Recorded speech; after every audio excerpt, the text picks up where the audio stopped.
Hello दोस्तों, कैसे हो आप सब। सोचो, एक ऐसा समय जब दुनिया छोटे छोटे राज्यों में बटी हुई थी।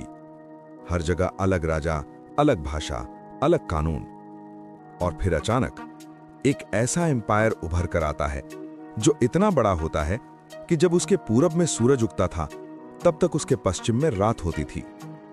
ये कहानी है अकीमेनिड एम्पायर की, दुनिया के सबसे पहले ट्रूली वर्ल्ड एम्पायर्स में से एक की। लेकिन उससे पहले वीडियो को लाइक करो, चैनल को सब्सक्राइब करो और शेयर करो ताकि ऐसे ही डीप एंगेजिंग हिस्ट्री ब्रेकडाउन्स आप तक आते रहें। अब चलिए शुरू करते हैं उस वक्त से। इसकी शुरुआत होती है 6th सेंचुरी BCE में और स्टेज पर एंट्री करते हैं एक नाम, साइरस द ग्रेट। साइरस सिर्फ एक कॉन्करर नहीं था, वो एक विजनरी था। उस वक्त पर्शिया, जो आज के ईरान के आसपास का रीजन था, एक छोटा सा किंगडम था। लेकिन साइरस ने मीडियन एम्पायर को हराकर अपनी पावर एक्सपैंड करनी शुरू की। फिर उसने लिडिया को जीता, फिर बेबीलोन को। बेबीलोन का कैप्चर सिर्फ मिलिट्री विक्ट्री नहीं था, ये एक पॉलिटिकल मास्टर स्ट्रोक था।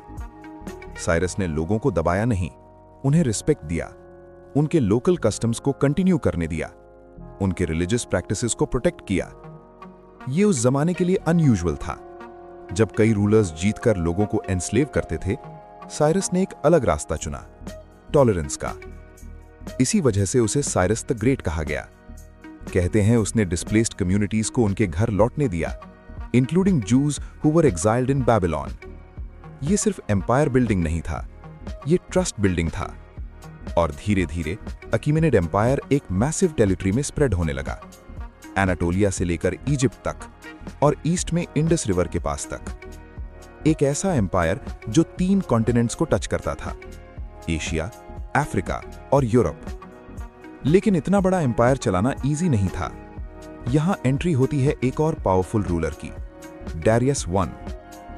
डैरियस ने एम्पायर को सिर्फ एक्सपैंड नहीं किया, उसने उसे ऑर्गेनाइज किया। उसने एम्पायर को प्रोविंसेस में डिवाइड किया, जिन्हें सैट्रपीज कहा जाता था। हर सैट्रपी का एक गवर्नर होता था, सैट्रप, जो टैक्स कलेक्ट करता, लॉ मेंटेन करता और ऑर्डर एंश्योर करता।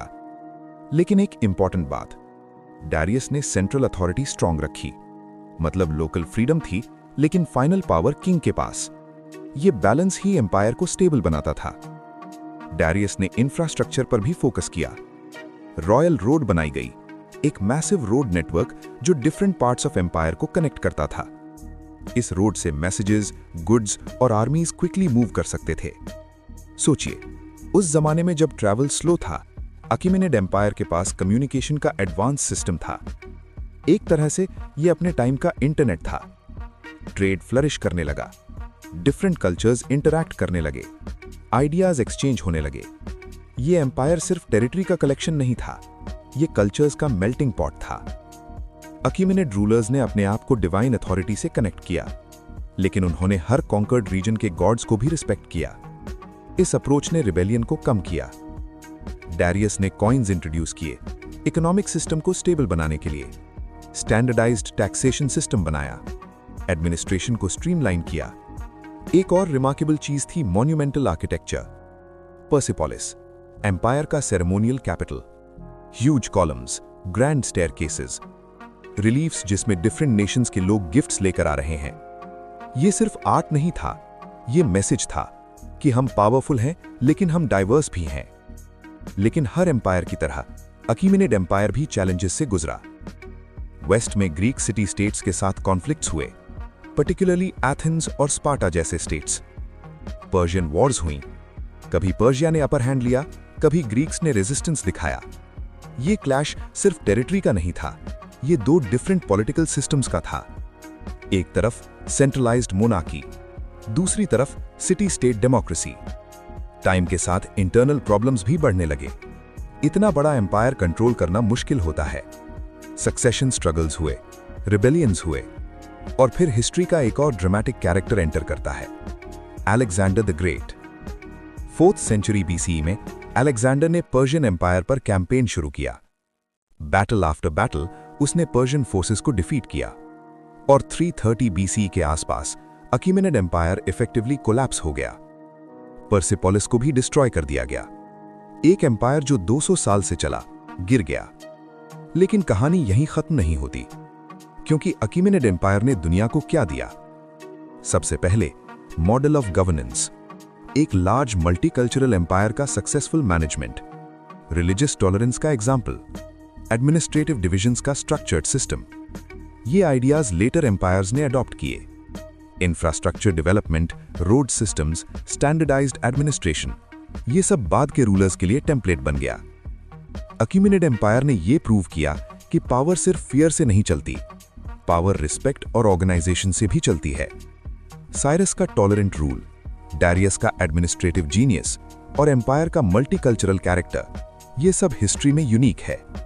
जब हम एंशिएंट वर्ल्ड के एम्पायर्स की बात करते हैं, इजिप्ट, रोम, ग्रीस, तो पर्शिया को इग्नोर नहीं कर सकते, क्योंकि एक वक्त था जब पर्शियन किंग को किंग ऑफ किंग्स कहा जाता था, और वो टाइटल सिर्फ ईगो नहीं था, वो रियलिटी रिफ्लेक्ट करता था। अकीमेनिड एम्पायर ने एक कनेक्टेड वर्ल्ड का कॉन्सेप्ट दिया जब दुनिया फ्रैगमेंटेड थी, और शायद इसीलिए आज भी हिस्टोरियंस इस एम्पायर को फर्स्ट ट्रू सुपर पावर के रूप में देखते हैं। सोचो, एक डेजर्ट रीजन से स्टार्ट हुआ किंगडम 3 कॉन्टिनेंट्स तक स्प्रेड हो गया। Military strength, political intelligence, cultural tolerance, ये कॉम्बिनेशन ही अकीमेनिड एम्पायर को एक्स्ट्रा ऑर्डिनरी बनाता है। हिस्ट्री के पेजेस में ये सिर्फ एक एम्पायर नहीं, एक लेसन है। लेसन की डाइवर्सिटी को कंट्रोल करने के लिए अंडरस्टैंडिंग जरूरी है। लेसन की इंफ्रास्ट्रक्चर और गवर्नेंस सिर्फ मॉडर्न आइडियाज नहीं, एंशिएंट ब्रिलियंस भी थी। और जब हम आज ग्लोबलाइजेशन की बात करते हैं, तो कहीं ना कहीं उसकी रूट्स एंशिएंट पर्शिया तक पहुंचती हैं। ये थी कहानी अकीमेनिड एम्पायर की, एक ऐसा एम्पायर जिसका सूरज हाफ वर्ल्ड पर चमकता था, और जब वो गिरा, उसके आइडियाज जिंदा रहे। और कभी-कभी आइडियाज ही सबसे पावरफुल एम्पायर होते हैं। वीडियो पसंद आया हो तो लाइक करो, चैनल को सब्सक्राइब करो और शेयर करो, क्योंकि हिस्ट्री तभी जिंदा रहती है जब हम उसे समझते हैं। Thank you for watching.